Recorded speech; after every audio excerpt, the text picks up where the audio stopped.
Welcome to Philippine-Canadian Inquirer's Daily News Roundup, brought to you by CanadianInquirer.net, your only Filipino-Canadian daily news portal. I'm Rowanekyo, and here are stories making headlines today. Pangilinan belies Drilon, Roxas alleged drug involvement. The drug allegations thrown at Liberal Party member Senate Minority Leader Franklin Drilon and former Interior Secretary Manuel Mar Roxas II are claims that were fabricated by the Duterte administration, Senator Francis Kiko Pangilinan said on Friday.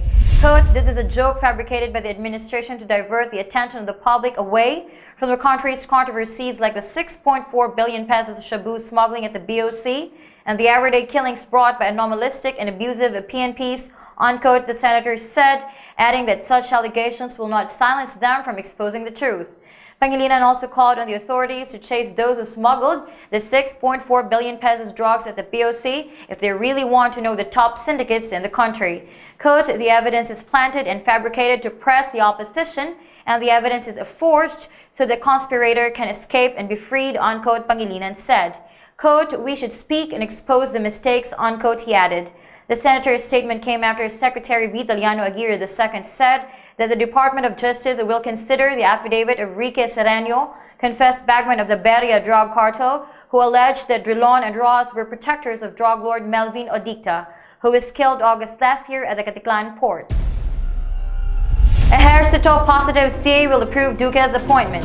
Senator J.V. Ejercito on Friday expressed confidence that newly appointed Health Secretary Francisco Duque III won't have a hard time getting the approval of the bicameral commission on appointments. According to the chairman of the Senate Health Committee, quote, "Secretary Duque is a decent person with high integrity and credibility. I don't think he will have a hard time with the CA," unquote. Ejercito also expressed eagerness in working with him very soon. If Duque would receive a nod from CA, it would be his second time to head DOH, as he had held the same position during the Gloria Macapagal Arroyo administration. Duque replaced Pauline Ubial, whose temporary appointment was rejected by the CA last October 10.